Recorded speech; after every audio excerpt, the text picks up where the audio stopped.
Welcome back to our YouTube channel, ladies and gentlemen. Thank you for choosing this show. I don't take that support for granted. If you are here for the first time, please take a second or two, subscribe to the channel and click the notification bell.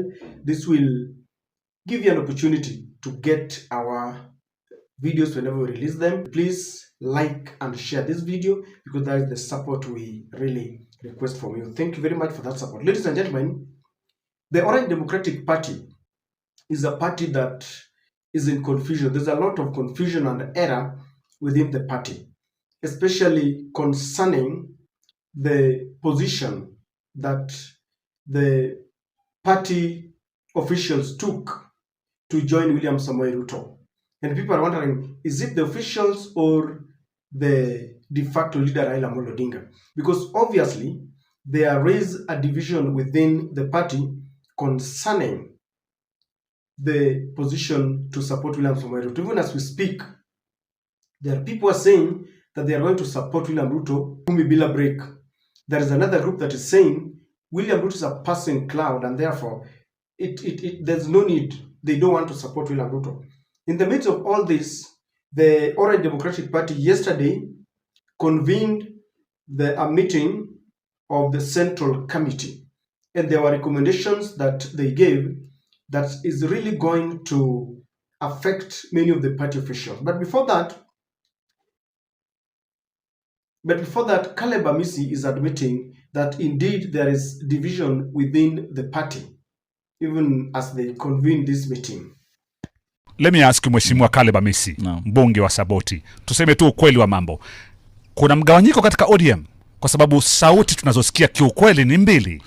Kiukweli tunasikia sauti mbili. Naam. Hiyo ni ukweli kabisa. Kuna mgawanyiko katika ODM. Hatuwezi sema kugawanya kama ile yenye ilikuwa ya maanzo ati ODM A, ODM B. Yes. Maanzo akatoka na certificate. Yes. Sio hiyo. Yes. Hii ni mgawanyiko ya kimawazo na principles. Kwamba kuna wale ambao sisi sana kama mimi Caleb. Kuna yale natofautiana na mambo ya broad based.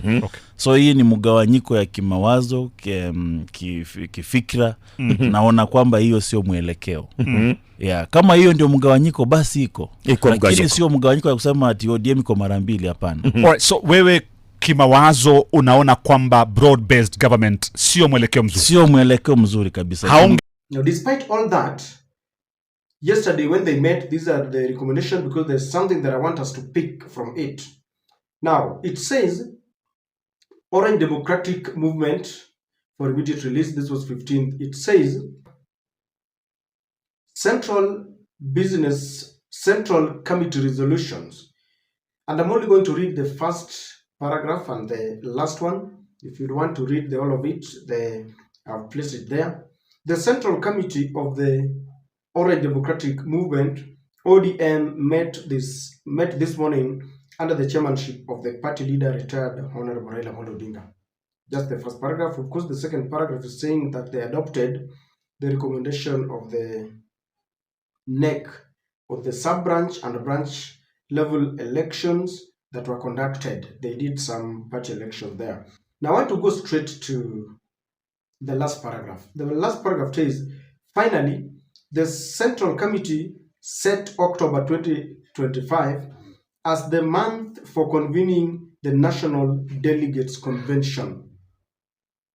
The NDC will, among other matters, consider reports from party organs, review and adopt party policy positions, and elect national officials and chart the path forward in readiness for 2027 general election. Now, ladies and gentlemen, there are key things that I want us to look at.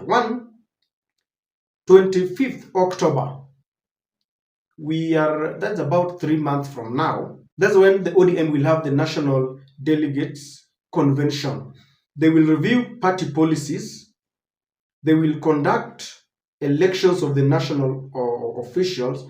And finally, chart the way forward for 2027 elections. So, after reading the recommendations and they posted it, people really reacted. Because if you look at the party and you listen to the party officials, There is this one man, in fact, is the man who signed this, the recommendation, Edwin Sifuna, who is the Secretary General of the party. Now, focus is on Edwin Sifuna, because when we talk about reviewing the party policies or adopting the party policies, elections, and charting the way forward, Edwin Sifuna has disagreed with Raila Amolo Odinga. That is what many think. Because when you listen to Edwin Sifuna, Edwin does not even spare the CSS who Raila calls experts that were given to William Samoei Ruto. Listen, for example, to Edwin Sifuna roasting John Mbadi, who is from his party, against the chagrin of many others, of people like Opondo Kaluma, who feels that Edwin Sifuna is being hard on ministers who are coming from Luo Nyanza. If the CS is tired of answering questions by the representatives of the people, let him tell us. Let him tell us. He can walk out and come back on a day that he feels his temperament is something that is befitting of a cabinet secretary of the Republic of Kenya. This is Parliament. We are not here to be nice to each other. You are saying you are giving answers to the public. Those public don't ask you those questions anymore. They ask us. We are the ones elected by the public. So, Honorable Chair, I think the CS must apologize for throwing a tantrum here. Yet we are here on serious business to be able to find answers to the questions of the public. And when you talk about adopting party policies, one of the things that is expected to be talked about is support for William Samoei Ruto. What do you think about Edwin Sifuna? Because focus is on him. His position has always been one, tawe. Mimi nimesikia wengine wanatuambia ati kama uko na mashindano na wao uangojee tufike 2027. Lakini yule anatuambia hivyo, yeye hatupi nafasi sisi kufika 2027. Anakaa akipiga vijana wetu risasi kila siku. Ule kijana ambaye alichukuliwa Homa Bay, anaitwa Albert, akauawa na polisi. Yeye atakutana na wewe 2027 wapi na umemweka kwa mchanga? Sasa nataka tusikizane kitu moja. Nataka nimwambie William Ruto, kama sisi hatufiki 2027, hata wewe ufiki. Tusipofika, haufiki. Nataka mseme asikie. Tusipofika, haufiki. Kwa sababu inawezekanaje wewe unatuambia tukungojee huko na unatupiga risasi? Now, the reason why many people are now looking and focusing on Edwin Sifuna is because of those 4 recommendations that came out. Let's begin by looking at the party policies. If the party decides that they are going to support William Ruto, because when you look at some of the members of the ODM, they say they are going to support William Ruto, especially the members who are coming from the Luo Nyanza, Opondo Kaluma, or Sama Tandi, MCA Robert Alai. Many of them, they believe that Ruto is the best president and they want to support William Ruto beyond 2027. But Edwin Sifuna, who is the Secretary General, disagrees. So as they take party positions and they want to seal a position that with us, for ODM, we have decided that we are going to support